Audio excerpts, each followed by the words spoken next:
kata hadasan yang secara bahasa berarti baru. Menurut istilah, hadis adalah ma'udhifa ila Nabi sallallahu alaihi wasallam min qaulin aw fi'lin aw taqririn aw sifatin. Yang berarti segala perkataan, perbuatan, persetujuan atau sifat yang disandarkan kepada Nabi sallallahu alaihi wasallam. Nah, hadis ini juga merupakan sumber persyariatan kedua setelah Al-Quran. Hadis sahih berasal dari kata as-sahih yang dalam bahasa berarti orang yang sehat. Ini merupakan antonim dari kata as-saqim, yaitu orang yang sakit. Jadi, yang dimaksud dengan hadis sahih adalah hadis yang sehat dan benar, tidak terdapat penyakit dan cacat. Menurut istilah hadis sahih adalah al-hadisus sahihu huwa mattasala sanaduhu binaqlil adli adwabitul doktor kamilan aw mislihi wa khala minas sudusi wal ilati. Jadi hadis sahih itu berarti hadis yang muttasil yang bersambung sanadnya diriwayatkan oleh orang yang adil dan dobit atau kuat daya ingatnya, tak sempurna dari sesamanya, selamat dari kejanggalan atau shot dan cacat ilat. Untuk syarat-syarat hadis sahih, yang pertama ketersambungan sanadnya. Artinya, setiap perawi atau periwayat hadis itu harus benar-benar memperoleh hadis dari perawi di atasnya, yaitu mulai dari awal sanad hingga akhir sanad. Untuk syarat yang kedua, yaitu keadilan perawi. Ketika meriwayatkan hadis, perawi harus beragama Islam, balik, berakal, serta tidak melakukan dosa besar walaupun hanya sekali. Juga tidak boleh melakukan dosa kecil yang terus-menerus. Dan yang terakhir, tidak boleh melakukan hal-hal yang dapat menggugurkan kehormatannya. Untuk syarat yang ketiga, ketelitian dan kecermatan perawi. Jadi, seorang perawi yang meriwayatkan hadis itu harus benar-benar jeli dalam meriwayatkan hadis. Kejelian ini bisa ia peroleh dari kuatnya ingatan yang ia miliki atau berdasarkan catatan-catatan hadis yang ia peroleh dari guru-gurunya. Untuk syarat yang keempat, yaitu hadis yang diriwayatkan oleh perawi harus yaqoh, dapat dipercaya, tidak bertentangan dengan riwayat perawi lain yang lebih tinggi kualitas sihahnya. Untuk syarat yang kelima, tidak adanya ilat atau ketepatan yang dapat mempengaruhi kualitas hadisnya. Hadis sahih sendiri ini dibagi menjadi dua. Yang pertama hadis mutawatir, itu hadis yang apabila diingkari, orang yang mengingkari ini dihukumi kafir.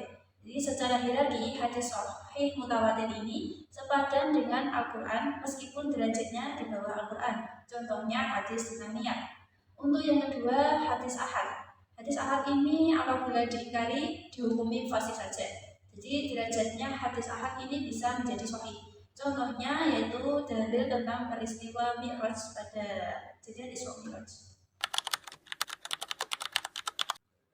Hadis hasan menurut Nuruddin yang merupakan pakar hadis ternama mendefinisikan hadis hasan yaitu al-hadisul ladzi ittasala sanaduhu bin naqlin adlin khaffa dhabtuhu ghairi syaddin wala mu'allin, yang berarti hadis hasan adalah hadis yang silsilah yang rawi yang menjadi sanadnya itu bersambung, adil, namun kurang dalam ketelitian, dan hadis yang diriwayatkan tidak bertentangan dengan hadis lain yang diriwayatkan oleh rawi yang lebih adil dan tidak pula terdapat kejanggalan.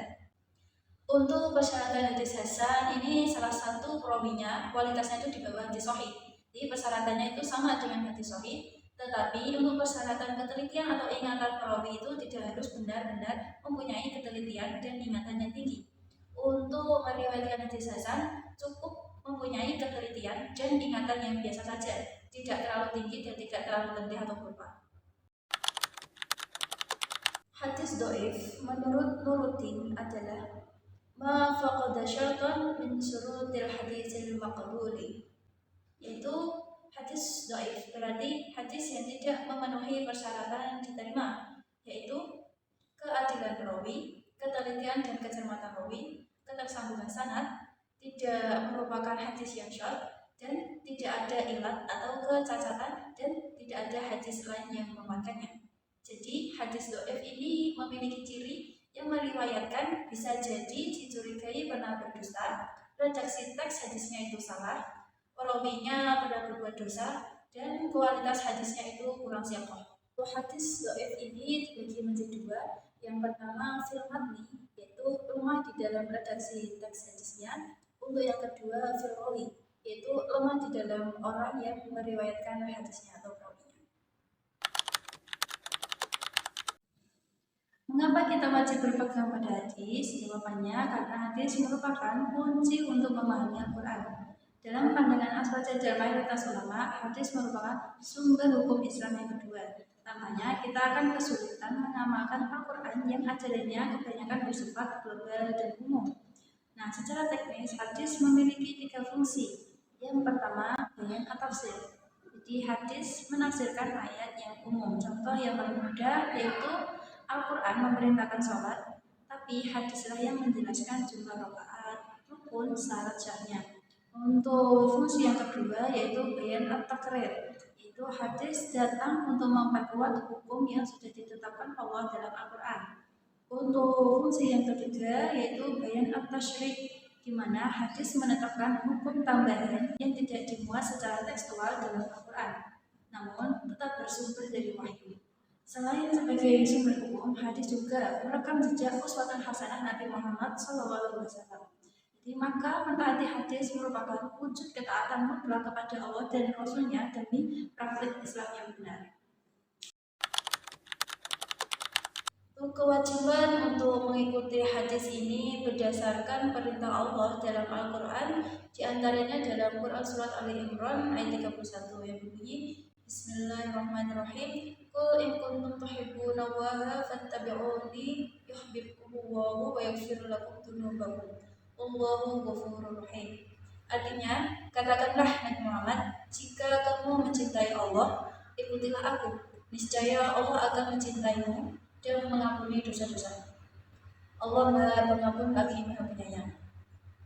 Dalam ayat ini, Allah memerintahkan Nabi untuk mengatakan kepada orang Yahudi, jika mereka benar mentaati Allah, maka hendaklah mereka mengakui kerasulan Nabi Muhammad, yaitu dengan melaksanakan segala yang terkandung dalam wahyu yang diturunkan oleh Allah kepadanya. Untuk mengamalkan hadis dhaif ini, para ulama berbeda pendapat mengenai hukum mengamalkan hadis dhaif. Untuk mengamalkannya ini terbagi menjadi 3 kelompok. Untuk kelompok pertama yaitu kelompok ulama yang memperbolehkan mengamalkan hadis dhaif secara mutlak. Maksudnya secara mutlak di sini adalah terkait halal, haram, wajib, sunnah, targhib dan tarhib, bukan mutlak tanpa syarat. Sebab dalam mengamalkan hadis dhaif mereka juga mempunyai syarat, diantaranya yang pertama, hadis yang hendak diamalkan tidak terlalu dhaif. Jika hadisnya terlalu dhaif, maka para ulama sepakat untuk tidak memakai hadis tersebut. Untuk syarat yang kedua, tidak ditemukan hadis lain yang bertentangan dengannya. Jadi untuk hadis dhaif ini tidak boleh digunakan untuk hal yang fundamental seperti hukum sholat, hukum zakat, seperti dan lain-lain. Jadi untuk kelompok yang kedua yaitu kelompok ulama yang mengamalkan hadis dhaif dalam Fadhailul Amal. Di antara syarat mengamalkan hadis dhaif dalam Fadhailul Amal adalah sebagaimana penjelasan Ibnu Hajar yang dikutip oleh Al-Suyuti di dalam kitab Tajib Al-Rawi. Itu yang pertama, hadis yang hendak diamalkan tidak terlalu dhaif, seperti adanya perawi hadis merupakan pendusta atau dicurigai sebagai pendusta atau terlalu banyak kesalahan di dalam meriwayatkan hadis. Itu yang kedua, amaliyah fadhailul a'mal yang hendak diamalkan dari hadis dhaif itu mempunyai dalil umum. Misalnya, hadis tentang kesunahan sholat 2 rakaat pada malam hari raya Id. Meskipun hadisnya dhaif, namun terdapat dalil umum tentang persyariatan sholat malam. Untuk yang ketiga, ketika mengamalkan amaliyah dari hadis dhaif, tidak meyakini bahwa amaliyah tersebut ditetapkan oleh Rasulullah, supaya tidak dinisbatkan kepada beliau sesuatu yang tidak beliau katakan. Untuk yang terakhir, kelompok ketiga itu kelompok ulama yang tidak memperbolehkan mengamalkan hadis dhaif secara mutlak. Di pendapat ketiga ini adalah pendapat ulama yang tidak memperbolehkan mengamalkan hadis dhaif baik dalam akidah, wajib, halal, haram ataupun fadhailul a'mal. Di pendapat ulama ini mempunyai banyak kelemahan, sebab hadis dhaif yang memenuhi persyaratan sebagaimana disebutkan di awal, jadi tidak bisa memastikan bahwa hadis tersebut bukan dari Rasulullah SAW. Hadis tersebut masih kemungkinan antara benar dari Rasulullah dan tidak dari Rasulullah. Jadi kemungkinan bahwa benar dari Rasulullah lebih dominan karena perawi tidak dikenal sebagai pembohong atau orang yang dicurigai bohong, dan tidak ada hadis lain yang bertentangan dengannya.